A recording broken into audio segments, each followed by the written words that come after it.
She thinks she's into him because of some mysterious chemistry. She thinks her heart's racing because of a vibe she can't explain. She thinks it just happened, that somehow she couldn't help herself.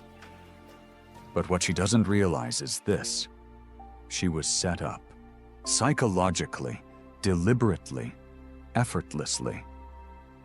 The entire emotional spiral that led her from curious glance to bedroom decision was calculated by a man who knows exactly how her mind works. You call it game. I call it a 3-step loop that plays her against herself. While most men are trying to impress, Playboys use silence. They use mystery. They use tension, like a wire pulled tighter and tighter until she snaps. Not with pressure, not with logic, not even with seduction, but with something far more dangerous. Perception control. They don't fight her mind. They lead it. And the more she tries to figure him out, the deeper she falls into the illusion. Today, I'll break the entire loop down, not just so you can understand it, but so you can control it without becoming someone you're not. Because once you get this, you'll realize why she's not rejecting you because you're not good enough. She's rejecting you because you're playing checkers in a game of 4D chess. And the men winning? They don't even have to try. Number 1, push-pull psychology. This is where the seduction begins, without her realizing it ever started. Not through compliments, not through showing interest, not through validation, but through something far more primal. Tension, confusion, obsession. You see, most people crave certainty, but emotionally? Women crave uncertainty that feels safe. And that's what Playboys give them. On purpose. They create a roller coaster of highs and lows, interest and detachment, warmth and coldness. Not because they're indecisive, because they know this simple truth. If you create emotional imbalance, her mind will chase resolution. And the more her mind chases, the more she invests. And the more she invests, the more she feels. This is the push-pull loop in action. Here's how it works. Push. Give just enough energy. At the start, he makes her feel seen. He offers a compliment, but not the obvious kind.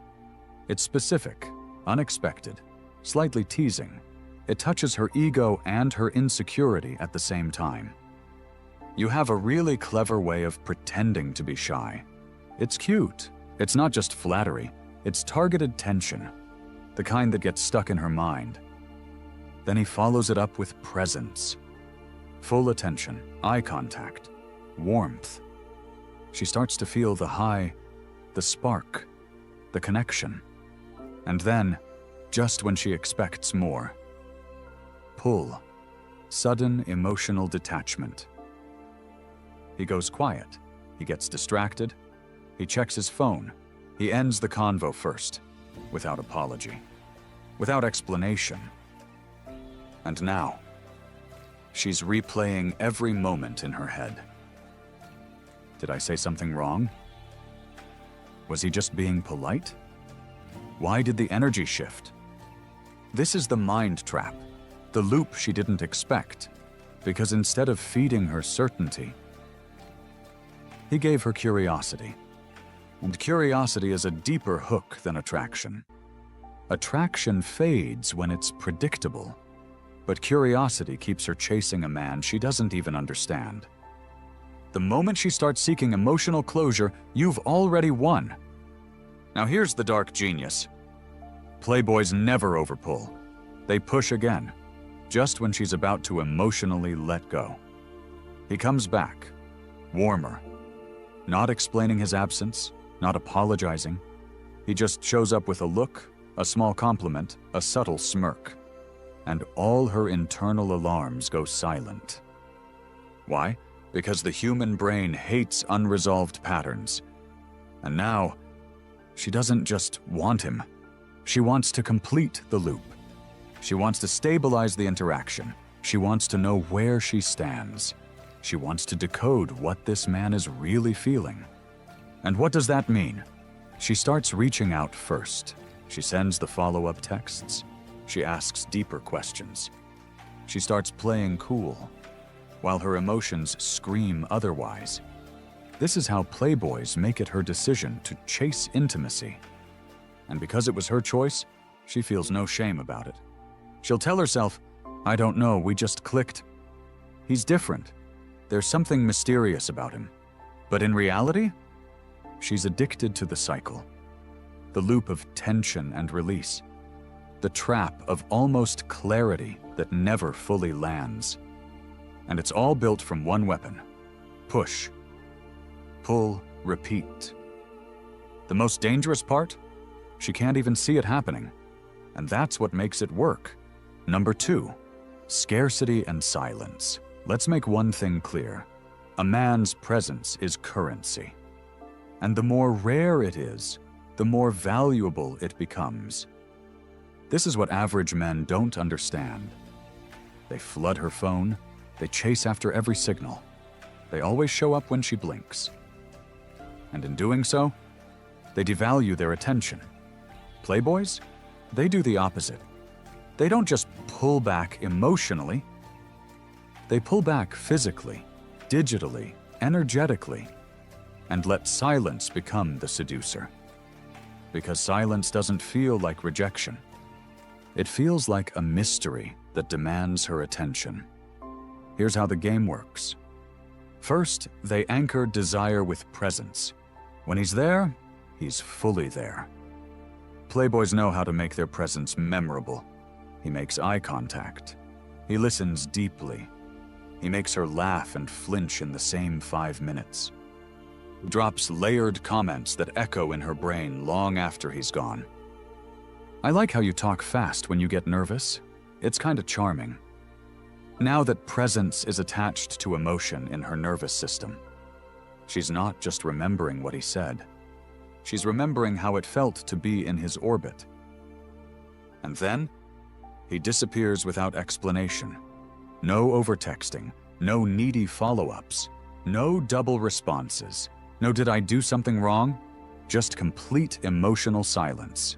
Not ghosting, detachment. Because he's not seeking her. He's letting her feel the absence. And because his attention already activated emotion, the void he leaves behind becomes louder than any words could be. That's where scarcity psychology kicks in. The human mind overvalues anything it can't access, especially when it once felt close. Now she starts inventing meaning. Maybe he's just busy. He seemed interested, though. I wonder if I said too much. He's not like the others who are always texting. And here's the trap. The longer the silence, the stronger her story becomes. And when he finally reappears, he doesn't over-explain. He doesn't apologize. He doesn't even acknowledge the gap. Just picks up where he left off. "You still overthinking everything, or did I finally get you to relax?" She laughs. Her guard melts, and her chase resets, even harder than before. Because now it's not just about connection. Now it's about proving to herself that the interest was mutual. This is why scarcity works. It turns logical women into emotional chasers. It weaponizes curiosity and turns it into obsession. It makes her feel like she has something to earn, even if she said she wasn't looking for anything serious. Here's the catch. This kind of silence doesn't come from insecurity. It comes from internal value. The man who plays this game well? He's silent because he's centered. He doesn't need to fill the space. He knows that when he speaks again, it'll matter more. Because women don't remember the loudest man. They remember the one who said the least, but felt the deepest. The result? She starts adjusting her behavior. She becomes more available. She starts double texting. She asks more questions. She lingers in conversations longer. Not because he chased, but because he stopped showing up and made her feel it. And every time she can't predict him, her imagination fills in the blanks with exactly what he wants her to believe. That he's in control, that he has options, that his attention is earned, not given. And when a woman feels like your attention is a gift, she'll do anything to keep receiving it. Number 3, suggestive control, the art of implied power. Most men speak to be understood. Playboys speak to be felt. The difference? One seeks clarity.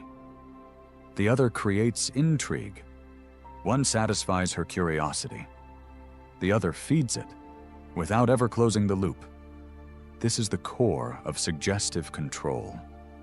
Not just saying the right words, but saying them in a way that stays with her long after you've gone silent. Let's break it down. The power of double meaning. A suggestive communicator never gives a direct route to the point. He leads her there, but lets her draw the conclusion. When he compliments, it's layered. You know exactly what you're doing, don't you? It could mean her style, her energy, the way she's flirting, the way she carries herself, and she's forced to choose how to interpret it. Was he being flirty? Was that a challenge? Did he just call me manipulative or sexy? This creates cognitive tension, and tension is the root of obsession. The brain wants resolution, and when it can't get it, it keeps replaying the moment. This is what predictable men never understand. If she can explain the interaction, she forgets it. If she can't explain it, she remembers it forever. Less is more. Ambiguity is power. Playboys don't explain their moves. They don't announce intentions. They don't define the relationship. They allow emotional momentum to do the work, then pull back just enough for her to wonder what's next. He says things like, "You're dangerous. I like it. You're trouble. But I'm curious. You're hard to read." That's rare. Each of those statements is designed to flip the frame. Now she's the one being observed. She's the one being analyzed. She's the one being labeled, but not fully understood. This disarms her ego and activates a part of her that wants to prove something. The chase has reversed. Looping desire without closure. The genius of suggestive control is this. You give just enough validation to keep her emotionally invested, but never enough to give her full certainty. She starts trying to decode your mood. She starts guessing what you meant. She starts wondering what your type is, and if she fits. And when she finally asks for clarity, "So what are we doing here? Are you seeing anyone else? Where's your head at?" He doesn't give answers. He redirects. "You're asking the wrong questions. What do you think this is? Do you always need a label to enjoy the moment?" Now her mind is spinning. She's emotionally involved, but without emotional leverage. She's invested, but with no return date. That's what makes it addictive, because the deeper the confusion, the deeper the connection feels. Certainty kills mystery, and mystery is what keeps her body wanting what her mind can't understand. Number 4, the exit before full closure. Here's how Playboys lock in the final move.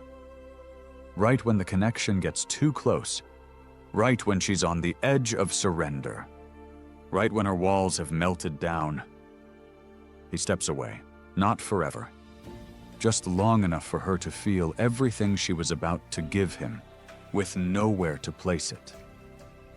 This creates phantom intimacy, a psychological imprint that doesn't go away. She might go on a date with someone else. She might try to move on. But her emotional rhythm is still locked into him. Because he didn't just touch her body. He touched the one place most men are too scared to go, her imagination. And that's where the deepest attraction lives. Not in lust, not in logic, but in the emotional maze she's still trying to escape. Final lesson. The trap isn't the game, it's the mirror. She doesn't fall for him because he's a better man.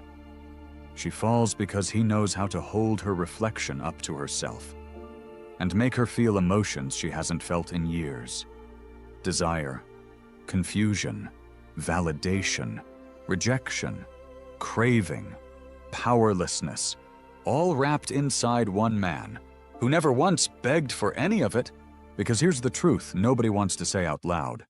She doesn't want what's easy, she wants what activates her. And Playboys activate her by letting her chase her own high. Every text he delays, every compliment he twists, every absence he creates isn't just a manipulation. It's a reflection of her emotional rhythm, played back to her on repeat.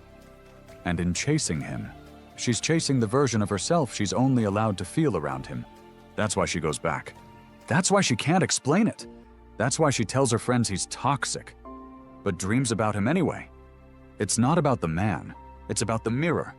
And once you understand this loop, you either use it with clarity and control, or you become its victim without knowing. The game is real.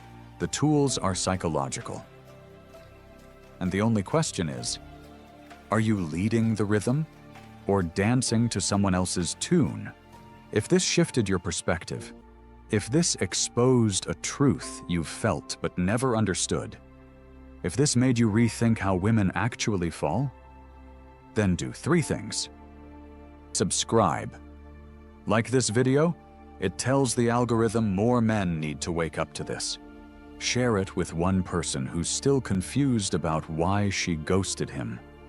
And if you want deeper training, raw insights, and new videos before they drop, support the channel. This is Stoic Psychology.